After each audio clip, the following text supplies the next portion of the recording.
Hello student, today we learn about the simple machines in applied mechanics. तो ये हमने आज simple machine के बारे में पढ़ना है. This is the topic under applied mechanics. तो सबसे पहले हमें ये पता होना चाहिए भी simple machine क्या होती है.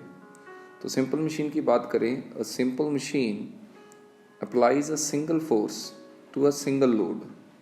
मतलब इसमें कहने की बात है, जब आपने किसी चीज़ को उठाना है तो वो लोड है, जो आपने जोर लगाना है वो फोर्स है. तो आपने एक सिंगल पॉइंट पे फोर्स अप्लाई करनी है चीज़ को उठाने के लिए. दोबारा से पढ़ते हैं डेफिनेशन. इसके ना मैंने अगली स्लाइड में डायग्राम दिए हुए हैं, आपको बड़ा इजीली समझ में आ जाएगा. पहले आप एक बार डेफिनेशन इधर से ही देखिए. A simple machine applies a single force to a single load and generally act as a building block in developing more complex and compound machine. तो कंपाउंड मशीन पे जो फोर्स है वो सिंगल पॉइंट पे नहीं लगती, वो अलग अलग पॉइंट पे लगती है. यानी मैं कंपाउंड मशीन को वो मशीन कहूँगा जो बहुत सारी सिंपल मशीन का कॉम्बिनेशन है. सिंपल मशीन के बहुत सारे कॉम्बिनेशन अगर एक मशीन में फिट हों, तो यानी उस पर अलग अलग जगह पे आप एफर्ट लगा सकें, तो उस मशीन को हम कंपाउंड मशीन कहते हैं, ना कि सिंपल मशीन कहा जाता है. तो सिंपल मशीन में 6 कैटेगरीज होती हैं. First one is lever, then pulley, then inclined plane, then wedge, then screw, then wheel and axle. तो ये इनके बारे में डेफिनेशन लिखी है, ये अभी हम बाद में पढ़ेंगे. पहले हम सिंगल इनका डायग्राम देखते हैं तो जिससे क्लियर हो. सबसे पहले हम बात करें तो हम फिगर के हिसाब से बात करते हैं. दैट इज़, पहले मैंने फिगर इंक्लाइंड प्लेन का दिया है. ये इंक्लाइंड प्लेन है, यानी जैसे आपने स्लाइड देखी है, बच्चा यहाँ से बैठ के यहाँ पर स्लाइड करता है. तो इंक्लाइंड प्लेन जैसे आपने ट्रक में किसी सामान को चढ़ाना, देखो आप सीधा यहाँ यूँ करके यूँ चढ़ाएंगे तो डिफ़िकल्टी से ऊपर जाएगा, जबकि आप इंक्लाइंड रखेंगे तो आपका ये जो लोड है बड़े आराम से ऊपर चढ़ जाएगा.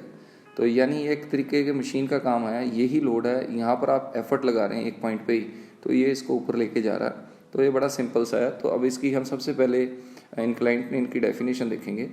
तो इंक्लाइंड प्लेन में हमने लिखा है planes reduces the amount of force. देखो ताकत कम लगेगी, जोर कम लगेगा, एफर्ट कम लगेगा, required to move an object. ठीक है, सर समझ में आ गए. नेक्स्ट वन जो हमारा फिगर है वो है पुली का. तो फिगर के हिसाब से चलते हैं. चलो, ये व्हील एंड एक्सल है. व्हील, ये व्हील होता है, ये 2 व्हील हैं, दोनों को ज्वाइन करने वाला एक्सल होता है. जैसे कार की बात करें तो ये व्हील होते हैं, तो कार के बीच में एक्सल होता है. तो ये एक्सल है. तो व्हील एंड एक्सल जैसे मैंने शो किया अभी, एक एक्सल पे व्हील क्या करता है, रोटेट करता है. हम यहाँ से एफर्ट अप्लाई करते हैं, यानी घुमाने के लिए पावर देते हैं, और ये लोड यानी कि टायर हैं जो वो घूम जाते हैं. तो इसकी डेफिनेशन देखते हैं व्हील एंड एक्सल की. तो व्हील एंड एक्सल क्या है? A rod attach to a wheel which can multiply an applied force, जो अप्लाइड फोर्स को मल्टीप्लाई कर सकती है, बढ़ा सकती है. ठीक है, वो रॉड हेल्प करती है उसको. नेक्स्ट हम चलते हैं जो हमारी नेक्स्ट ड्राइंग में है, जो है वेज की. वेज देखो, जैसे हमने यहाँ पर कुल्हाड़ी बनाई है, तो एक कुल्हाड़ी यहाँ से, वेज होता है बेसिकली वी सेक्शन. ये देखो देखने में वी सेक्शन है ना, तो यहाँ से इसकी किनारियाँ, यानी ये बहुत फाइन एज होता है इसका. जब इसको मारेंगे तो बड़े आराम से, कम एफर्ट से, यानी ये ज़्यादा ब्रेकिंग रेजिस्टेंस, यानी रोकने वाली रेजिस्टेंस ज़्यादा, लेकिन फिर भी ये टूट जाएगी. तो ये हमारा काम है वेज का. तो वेज की डेफिनेशन देखते हैं अब. तो वेज आर ट्राइंगुलर शेप्ड, यानी मैंने आपको बताया ट्राइंगुलर शेप है, and use to separate, hold और लिफ्ट एन ऑब्जेक्ट. ठीक है, ये सेपरेट करने के काम भी आती है, लिफ्ट करने के काम भी आती है, होल्ड करने के काम आती है. होल्ड सर कैसे करेंगे, तो वो मैं आपको एक डायग्राम बना सकता हूँ. जैसे ये मैंने मान लिया, सपोज ये मेरा एक वी सेक्शन है, और इसमें आपने यहाँ पर कोई बॉल फंसा दी, तो देखो ये वी सेक्शन ने बॉल को सपोर्ट कर दिया. तो दिस वन इज़ क्लियर. तो ये आपको मुझे लगता है क्लियर है. तो ये ऐसे भी काम आती है. चलो अब नेक्स्ट डायग्राम पे चलते हैं.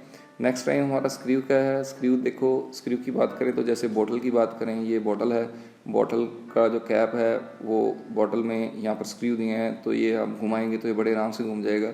अगर इसको प्रेशराइज करके दबाना तो जोर ज़्यादा लगता है, स्क्रू से बड़े आराम से घूम जाता है, यानी हमें एफर्ट कम लगाना पड़ता है बंद करने के लिए इसको.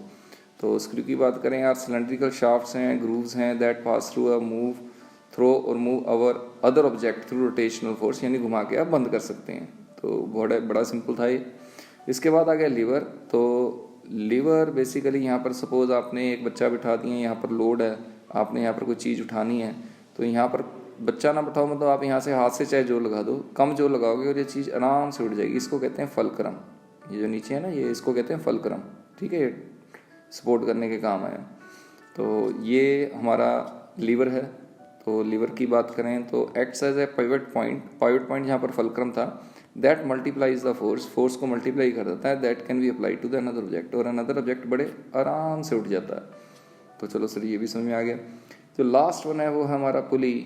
पुली तो आपको वैसे ही मालूम है, जैसे बकेट निकाल रहे हैं हम, पानी निकाल रहे हैं और ये ऊपर पुली है और यहाँ से हम इसको खींच रहे हैं। कम जो लगाने से हम इसको बड़े आरामी से ऊपर उठा सकते हैं। तो ये हमारा पुली का काम कर रहा है। तो पुली की डेफिनेशन देख लेते हैं। Consist of a wheel on an axle with the rope running over the wheel. तो रोप उसके ऊपर घूमती है, with the help of friction वो रोटेट होती है। चलो सर, ये हमें समझ में आ गया। आगे हम चलते हैं। दो बेसिक डेफिनेशन जब आप मैकेनिकल एडवांटेज पढ़ते हैं, एक लोड है और एक एफर्ट है। लोड वो चीज़ है जो आपने उठानी है। जैसे आपने कार को उठाना है तो स्क्रू जैक लगाते हैं नीचे, जब आपका कार का टायर पंचर हो जाता है तो जो जैक है उसको आप हाथ से घुमाते हो तो वो एफर्ट होता है। और जो लोड है, जो आप कार का वेट उठा रहे हो, देखो आप कितना हाथ से जोर तो बहुत कम लगाते हो ना, थोड़ा सा जोर लगाते हो तो वो कार उठ जाती है, लेकिन कार का वेट बहुत ज़्यादा होता है। लोड ज़्यादा होता है और एफर्ट कम होता है, तो ही मशीन का फ़ायदा है। मशीन तो यूज़ हो रही है भाई, हमारा जो एफर्ट है वो बहुत कम है, हम जोर कम लगा रहे हैं और चीज़ भारी उठ रही है। ठीक है, दैट इज़ बेसिकली मशीन। तो इसके आगे देखते हैं। तो there are several terms used in the machines. तो सबसे पहले हम एक डायग्राम बनाते हैं जिससे आपको क्लैरिटी होगी। सपोज ये मैंने मान लिया है, तो ये मत सोचना कौन सी मशीन है, मैं कोई भी मशीन मान लूँ इसको। सपोज मैंने यहाँ पर कोई मशीन मान ली, तो हम मान लेते हैं ये एक मशीन है। तो मशीन को हमने इधर रख दिया। ठीक है, तो सर ये क्लियर, ये मशीन आ गई। और मशीन को मैंने क्या किया, दोनों साइड से एक जगह लोड लगाना है और एक जगह एफर्ट लगाना है। तो वो मैं लगाता हूँ इसको। सपोज मैंने मान लिया यहाँ और यहाँ दोनों साइड, इस साइड हमने लोड लगा दिया लेफ्ट साइड। तो ये हमने एक लोड लगा दिया यहाँ पर, और यहाँ पर एफर्ट है। ये मशीन है, ये कुछ भी हो सकती है, ये कोई एक सिंपल मशीन है। डोंट बी कंफ्यूज, ये एक लीवर भी हो सकता है, ये एक स्क्रू भी हो सकता है, ये जो आपको 6 मैंने मशीन बनाई है उसमें पुली भी हो सकता है। तो यहाँ पर हमने ये जो लोड है इसको ऊपर लेके जाना है। तो लोड को हम ऐसे काम करते हैं, एक डब्बे में बंद कर देते हैं। सपोज ये हमारा एक लोड है जिसको हमने ऊपर लेके जाना है, और एफर्ट हमने नीचे की तरफ लगाएंगे तो ही लोड ऊपर जाएगा। तो इसमें ये माना जाता है, सपोज मैंने मान लिया जो मेरा लोड का डिस्टेंस है वो सपोज यहाँ से लेके यहाँ तक ऊपर उठ गया, और ये डिस्टेंस मैंने मान लिया कि ये x है। ठीक है सर, तो जो एफर्ट जाएगा उसका डिस्टेंस बिल्कुल लोड के बराबर नहीं होगा, वो मैंने मान लिया थोड़ा सा ज़्यादा, जब बहुत ज़्यादा इधर आ गया, इसको मैंने बोला y। What is x and y? X is the distance moved by the load and y is the distance moved by the effort. जैसे आप बात करें गाड़ी को, जब आप उठाते हैं तो आपका जो जैक है वो बिल्कुल ऐसे सर्कुलर शेप में होता है। तो आप इसको यूं यूं घुमाते हैं डंडी को, तो इस डंडी को यूं यूं घुमाते हैं और आपकी जो कार है ये ऊपर जाती है। देखो जब आप इसको घुमाते हैं तो पूरा चक्कर देते हैं, है ना, यूं करके यूं चक्कर देते हैं, चक्कर से चक्कर दे जाते हैं, गाड़ी तो ऊपर जाती है। लेकिन गाड़ी देखो बिल्कुल माड़ी सी ऊपर जाती है। चक्कर का जो डिस्टेंस है, एफर्ट का डिस्टेंस बहुत ज़्यादा होता है, लोड का डिस्टेंस बहुत कम होता है। इस चीज़ को समझो तो मज़ा आएगा। मशीन कोई जादू नहीं है। देखो हमें मालूम है जो हमारा वर्क होता है वो क्या होता है, that is work is force into displacement. पहले तो आपको ये पता होना चाहिए सर वर्क क्या होता है। Work is force into displacement. Displacement मतलब डिस्टेंस कह लीजिए, आपको थोड़ा इजीली समझा दूं तो अगर ये इनपुट बोलें, जो इनपुट कार्य करना है आपने, जो काम करना है वो क्या है हमारा, दैट इज फोर्स। इसमें लोड है, यानी लोड इनटू डिस्टेंस। डिस्टेंस कितना है, x है। ठीक है, this one is basically not input, this one is output, क्योंकि ये आपने उठाना है। ठीक है बेटा, इनपुट कहाँ, आपने तो जो यहाँ लगाना है, दिस वन इज इनपुट। तो इनपुट कितना हुआ हमारा, इनपुट हुआ लोड नहीं, इनपुट है एफर्ट जो आपने लगाया। एफर्ट इनटू कितने डिस्टेंस पे लगाया, डिस्टेंस कितना है इसका y। तो दिस इज आवर इनपुट। तो ये हमें समझ में आना चाहिए, इनपुट भी हमें समझ में आना चाहिए, आउटपुट भी समझ में आना चाहिए। तो ये क्लियर है आपको। इनपुट है जो हमने जोर लगाया इनटू जितना डिस्टेंस दूरी पर लगाया। देखो मैं आपको बात बताता हूँ, इसमें क्या होता है, एफर्ट तो जोर तो कम लगाते हैं लेकिन जोर का जो डिस्टेंस है वो ज़्यादा दूर होता है। हम जब गाड़ी को ऊपर उठाना है, जैक को गोल गोल घुमाते हैं, कितना देखो कितना एफर्ट दूर दूर तक, कितना जो वो जिस हाथ से पकड़ के घुमाते हैं वो ज़्यादा लंबा होता है, और गाड़ी का ऊपर जाना यानी एक्स बहुत कम होता है, लेकिन गाड़ी का लोड बहुत ज़्यादा है। अब मैं ज़्यादा की बात करूँ, इस केस में कौन ज़्यादा, इस केस में सर लोड बहुत ज़्यादा होता है और डिस्टेंस बहुत कम होता है। और इनपुट की बात करूँ सर, एफर्ट बहुत कम होता है लेकिन इसकी डिस्टेंस ज़्यादा होता है। ठीक है, दोनों में एक चीज़ ज़्यादा होती है। तो अब जब हम आगे चलते हैं, एक टर्म है हमारी that is known as mechanical advantage. तो these are the two terms which are uses in the case of lifting machine, जो कि बहुत इंपॉर्टेंट है। तो मैकेनिकल एडवांटेज क्या होता है, distance travelled, that is basically हम कह सकते हैं load bye effort, load bye effort. तो लोड है हमारा W, एफर्ट है हमारा P।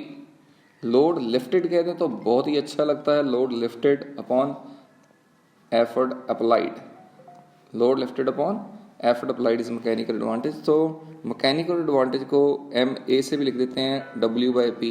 देखो लोड भी न्यूटन में होता है, एफर्ट भी न्यूटन में होता है, तो ये दोनों कट जाते हैं, तो मैकेनिकल एडवांटेज की कोई यूनिट नहीं होती।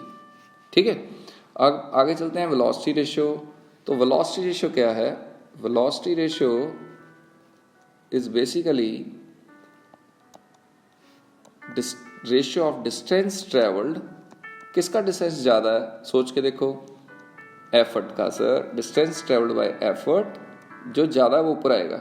ठीक है, divided by distance travelled by load, distance travel load का कम है क्योंकि गाड़ी बहुत कम ऊपर उठती है। तो मैं गाड़ी का तो आपको एग्जांपल दे रहा हूँ कि आपको इजीली समझ में आ जाए, क्योंकि गाड़ी पंचर देखी है आपने। वेलोसिटी रेशियो को VR से रिप्रेजेंट करते हैं, distance travelled by effort Y हो गया, distance travelled by load X हो गया, जो मेरे फिगर के अनुसार था। देखो यहाँ पर देखो, मैं दिखाता हूँ आपको, पीछे स्लाइड में है वो। तो ये देखो डिस्टेंस मूव्ड बाय लोड क्या है, वो X है, बाय एफर्ट डिस्टेंस क्या है, वो Y है। चलो सर ये भी क्लियर हो गया। तो ये छोटी सी टर्म्स हैं, इनको याद करना है आपने। तो एक टर्म और आगे आ जाती है, that is efficiency of simple machine, efficiency of simple machine. तो एफिशिएंसी क्या होती है, that is basically output over input. क्या होती है, आउटपुट ओवर इनपुट। इसको ऐसे याद कर लो, OIC, OIC, O ऊपर तो I नीचे। एफिशिएंसी किसी चीज़ की भी आउटपुट ओवर इनपुट होती है। अभी हम आउटपुट की बात करें तो आउटपुट हमारा लोड को जो उठाया था, लोड को उठाया तो लोड को कितना डिस्टेंस उठाया, दोनों को मल्टीप्लाई कर दीजिए।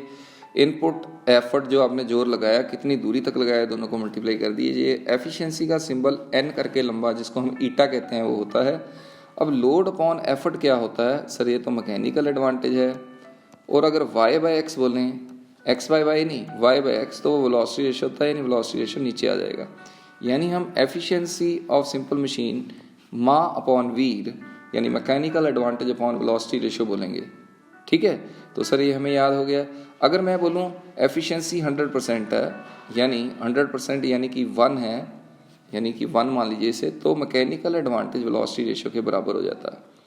कोई मशीन जिसकी एफिशिएंसी 100% हो, उसमें मैकेनिकल एडवांटेज और वेलोसिटी रेशियो दोनों बराबर होते हैं। चलो सर ठीक है, ये समझ में आ गया। तो स्टूडेंट आज के लिए इतना ही काफ़ी है, इतना कर लीजिए, फिर आगे चलेंगे। Okay, thank you.